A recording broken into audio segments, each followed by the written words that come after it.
हमें पैसा नहीं बढ़ता सर, रोज मेहनत करते हैं हम लोग, झाड़ू मारते हैं सर, समझे। दोस्तों, बिहार में गरीबी, बेरोजगारी, पलायन और बाकी जितने भी मुद्दे हैं, इनका क्या आलम है, आप इसे एक वीडियो से समझ सकते हैं। राहुल गांधी बिहार में वोटर अधिकार यात्रा कर रहे हैं और इस यात्रा के दौरान वो ऐसे लोगों से मिल रहे हैं जो बिहार में बुरी तरीके से परेशान हैं। मैं अपनी तरफ से कोई भी बात जोड़ूं इससे पहले आप इस वीडियो को देखिए, जिसमें ये जो नौजवान है ये अपनी दर्द, अपना दुख जो है वो राहुल गांधी से बता रहे हैं। हमें पैसा नहीं बढ़ता सर, रोज मेहनत करते हैं हम लोग, झाड़ू मारते हैं सर, समझे। हम लोग का नीतीश कुमार सर पैसा नहीं बढ़ाता है, समझे। हम लोग मेहनत से बूथ खाते हैं, दिन रात मेहनत करते, भोरे से लगे हुए हैं। हम लोग का स्ट्राइक किया जाए, हम लोग का स्ट्राइक किया जाए, परमानेंट किया जाए, समझे। बिहार जितना ठेकेदारी के खिलाफ है, एनजीओ की तरफ से खट रहे हैं सर, समझे। एनजीओ की तरफ से खट रहे हैं, 8,000-7,000 रुपया तनख्वाह मिलता है हम लोग को, ठीक है। हम लोग को न परमानेंट किया जाता है, न पैसा बढ़ाया जाता है, समझे सर। पैसा बीच के लोग खा जाते हैं, बीच के लोग खा जाते हैं, ठेकेदार लोग खा जाते हैं सर। हम लोग को काट खुट के 8,000-9,000 रुपया मिलता है सर। ठेकेदार हम लोग को नहीं मालूम सर कितना मिलता है, नहीं मिलता है सर, समझे। मिलता होगा 18,000-20,000, खा जाता होगा सब ऊपर का आदमी सब, समझे। हम लोग को इतना ही मिलता है सर।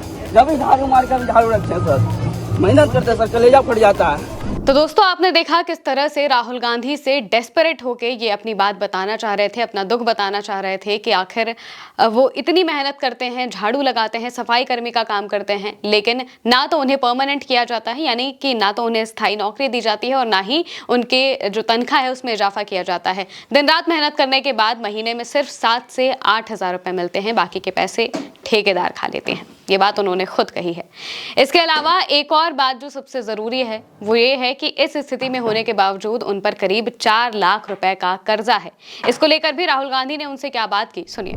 प्रणाम दीदी, हम कर कुमार आदमी है, कर्ज में डूबा हुआ बाप माए है, हमने बहन का 2 शादी की है, बैंक से न अपना बगल के आदमी से लिए हुए, चचा से लिए हुए, ऐसे कहा कि दीजिए पैसा, बहन का शादी करना है इसीलिए लिए हुए। कौन बिना इंटरेस्ट पर देता है, सब इंटरेस्ट ही बनता है। 4 लाख रुपया लिए थे, अभी तक लोन भर रहे, अभी तक नहीं किए हैं सर। उतना हम लोग कमाइए नहीं पाते हैं। बाबूजी भी नगर निगम में है, जमींदार पर है। बच्चे कितने हैं? हमारा नहीं, हम 2 भाई 2 बहन है, समझे। धन्यवाद। तो दोस्तों, आपने देखा कि बहन की शादी के लिए इन्होंने करीब 4 लाख रुपए का कर्जा लिया है। 7 से 8,000 रुपए की जो महीने की तनख्वाह है, इस पर ये काम करते हैं, जो कि ये बताता है कि बिहार में जो गरीब तबका है उसका आखिर क्या हाल है। ना ही उन्हें ठीक तरीके से नौकरी मिल पाती है, ना ही जो नौकरी वो कर रहे हैं उसमें ठीक तरीके से सम्मान मिल पाता है, ना ही उतना मेहनताना मिल पाता है, और इस वजह से ही वो काफ़ी ज़्यादा परेशान होते हैं। और यही सारी वजहें बनती हैं कि बिहार के लोगों को दूसरे राज्यों में जाना पड़ता है और वहां जाकर भी प्रताड़ना सहनी पड़ती है। पलायन की एक वजह ये भी है, बिहार में पलायन इस वक्त काफी बड़ा मुद्दा है। बेरोजगारी, पलायन, गरीबी, ये बहुत बड़े मुद्दे हैं बिहार के लिए, बिहार के लोगों के लिए और खासकर बिहार के नौजवानों के लिए। अभी आपने जिनको वीडियो में देखा, इनकी शादी नहीं हुई है, इनके ऊपर घर का जो जिम्मेदारी है वो भी है, और इसके अलावा इन्होंने अपने से ही बहन की शादी करवाई, जिस वजह से इन पर कर्जा भी हो चुका है। लेकिन जब इंसान करीब 7 से 8,000 रुपए कमा रहा है, वो आखिर 4 लाख रुपए का कर्जा कैसे देगा, ये सोचने वाली बात है।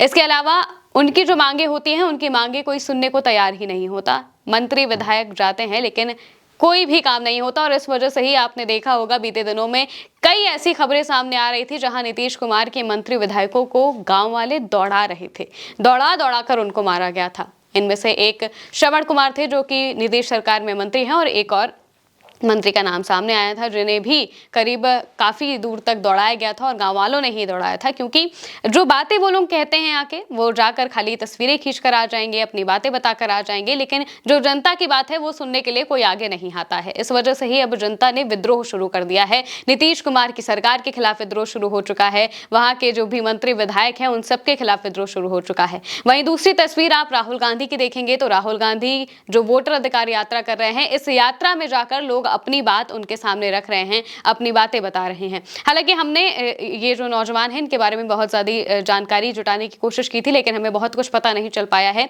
क्योंकि ये सिर्फ एक वीडियो सामने आया है। इसके अलावा इनके बारे में बहुत ज़्यादा जानकारी नहीं मिली है कि आखिर राहुल गांधी से बातचीत के बाद क्या हुआ और ये कहाँ के रहने वाले हैं। ये सब चीज़ें जैसे ही हमें मालूम पड़ेगी हम आप तक ज़रूर पहुँचाएंगे। लेकिन जो सबसे बड़ी बात है वो ये है कि वोटर अधिकार यात्रा में जिस तरीके से लोगों का जमावड़ा आ रहा है, जिस तरीके से लोग अपनी बात बताने के लिए इतने ज़्यादा आतुर हो रहे हैं कि राहुल गांधी खुद अपना काफिला रोकते हैं, काफिला रोककर वो बातचीत करते हैं। आपने देखा इस वीडियो में कि कैसे प्रियंका गांधी भी उनके साथ बैठी हुई हैं, राहुल गांधी के साथ बैठी हुई हैं कार में, और वो भी बहुत ध्यान से इनकी बात सुन रही हैं। राहुल गांधी भी बातचीत करते हैं, उनकी बातों को सुनते हैं और इसके बाद हाथ मिलाते हैं। एक गरीब इंसान के लिए उनकी बात अगर कोई ध्यान से सुन भी ले ना, ये भी बहुत बड़ी बात हो जाती है। लेकिन राहुल गांधी सिर्फ बात सुनने वालों में से नहीं है, वो उन बातों पर अमल भी करते हैं, काम भी करते हैं उन लोगों के लिए। इस वजह से ही जो बिहार की जनता है अब उनकी उम्मीद तेजस्वी यादव और राहुल गांधी ही हो चुके हैं। इस वजह से बहुत ज्यादा जो आपको भीड़ दिखेगी वो वोटर अधिकार यात्रा में दिखेगी। उन्हें सुनने के लिए, उनसे मिलने के लिए लोग बारिश में भी भीगते हुए जाते हैं, उनके काफिले के साथ रहते हैं। और इस वजह से ही ये बात राहुल गांधी भी कई बार बोल चुके हैं कि हम ये जो भीड़ हमारे साथ चल रही है, इस भीड़ को हमने कभी बुलाया नहीं है। ये वो लोग हैं जो खुद आ रहे हैं सामने से, वो खुद राहुल गांधी से अपनी बातें कहना चाहते हैं, अपनी बात बताना चाहते हैं, अपनी समस्याएं कहना चाहते हैं। किस तरह से उनका वोटर का जो वोट देने का अधिकार है वो छीनने की कोशिश की जा रही है। इसके अलावा बिहार की जो दुर्दशा है उससे भी लोग बहुत ज़्यादा परेशान हो चुके हैं और इस वजह से ही बिहार की जनता अब बदलाव चाहती है। और जो भी आप तस्वीरें देख रहे हैं आजकल, ये सब बिहार में बदलते बिहार की तस्वीर है। हो सकता है कि आने वाले चुनाव में एक बहुत बड़ा बदलाव आपको देखने को मिले। फिलहाल के लिए मेरे साथ इतना ही। आप देखते रहिए उल्टा चश्मा यूसी।